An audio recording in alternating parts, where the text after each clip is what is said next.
Hello and welcome to Wisdom Trek. This is Guthrie Chamberlain and I am your guide to wisdom. This is day 18 of our trek and today we're looking at the value that adversity brings to our lives. We're recording our podcast from our studios at Home2’in Charlotte, North Carolina. And as I work from our home office today, I certainly count it a blessing that our training, experience, and current technology allows Paula and me to work literally from anywhere that we have an internet connection. This gives us the freedom to work and travel together nearly every day.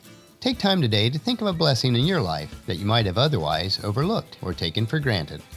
As we continue on our trek today, we spot a small airplane flying above us, so I want to continue our theme of flying today and ask this question: why do planes take off and land heading into the wind? When I first started flying lessons many years ago, the concept of taking off into the wind seemed counterintuitive. Wouldn't a pilot have an easier time instead of rushing into a strong wind if the wind were coming from behind the aircraft, giving it a push, so to speak? Well, the key to taking off into the wind is the concept of lift. The more wind that passes over the wing of the plane will allow the plane to lift off the ground sooner. In short, pilots like to take off into a headwind because it helps them to achieve wheels up faster.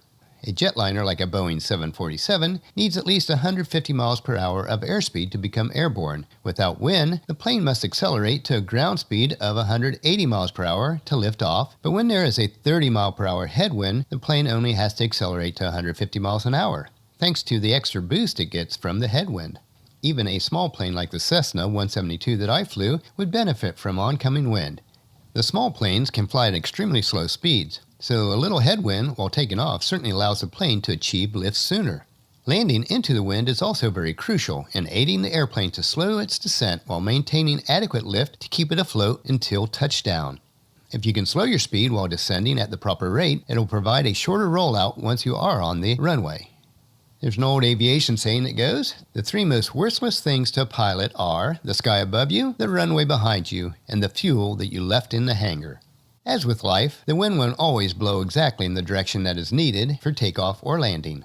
That is why most airports with more than one runway will have a runway that crosses the other, so there's alternative options. Even with that, good pilot training consists of taking off and landing in crosswinds also. Just like the Boy Scout motto says, always prepared. Once you are airborne and at the right altitude, it is best if you can have the wind at your tail pushing you forward much faster than your calculated ground speed. All these factors have to be taken in consideration and calculated ahead of time. Nothing is worse than running short on fuel before you reach your intended destination. There are many other factors that need to be considered when flying, such as air pressure and how it changes with temperatures. And we do not have the time to get into the physics around the entire concept of flying, but as a pilot, it is good to have a working knowledge of all this information. Now that we understand at least a little bit why it's best to take off and land into the wind, let us consider how this correlates with our trek in life. Most of us would just like to go with the flow, have the wind at our backs, and have some external force drive us onto a life of ease and success. Well, sorry to break the news to you, but that's not how life is for most of us on most days. This does not mean that we can't have a joyful and abundant life, because it is how we interpret and handle the headwinds of life that makes the difference. Sometimes the wind in our lives are the result of storms that we've created by the choices that we've made. Other times we have no control over the wind that is buffeting against us.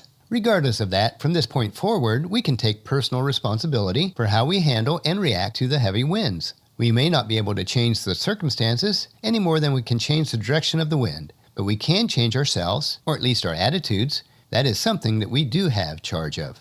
Winston Churchill put it this way: kites rise highest against the wind, not with it.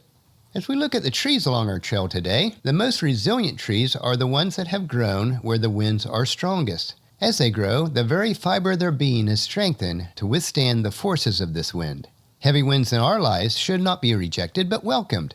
Just as those winds allow the airplane to take off sooner and reach new heights, so the headwinds of life will allow us to rise above, and the very fiber of who we are will grow much stronger.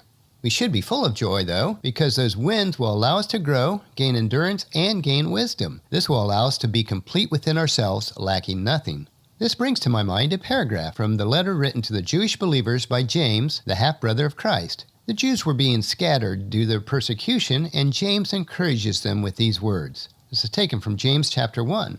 Dear brothers and sisters, when troubles of any kind come your way, consider it an opportunity for great joy. For you know that when your faith is tested, your endurance has a chance to grow. So let it grow, for when your endurance is fully developed, you will be perfect and complete, lacking nothing. If you need wisdom, ask our generous God. He will give it to you. He will not rebuke you for asking, but when you ask, be sure that you have faith in God alone. Do not waver, for a person with divided loyalty is unsettled as a wave of the sea that is blown and tossed by the wind. Well, as we look at this passage, it's not much more I can say about it. It's very to the point. Now, if I could only learn to have this faith and put it into practice fully in my own life, in every situation, I'll just say that is my goal. So as we wrap up our trek today, I'll end with this quote from Henry Ford, who said, "When everything seems to be going against you, remember that the airplane takes off against the wind, not with it." So that'll finish our podcast for today. Tomorrow we will look at one final flying analogy of what happens when we're 1% off course. It is amazing how it can impact a flight and our lives. So please check in the camp tomorrow for another day of Wisdom Trek, Creating a Legacy. I encourage you to leave a discussion topic, comment, suggestion, or question about this podcast on the comment form on wisdom-trek.com/day18 or email me at guthrie@venturecg.com. If you'd like us to discuss any of these topics or answer any questions on our podcast, please let us know. We'd love to have this interaction from our members of the Wisdom Trek team. And if you haven't done so already, please subscribe on iTunes or the player of your choice so it'll be downloaded to you automatically each day. We also have a subscribe to podcast page on wisdom-trek.com.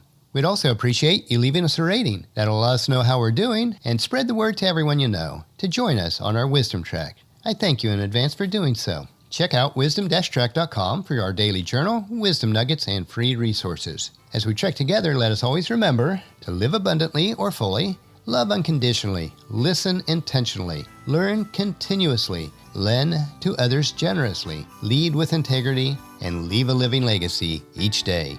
This is Guthrie Chamberlain reminding you to keep moving forward, enjoy the journey, and create a great day. See you tomorrow.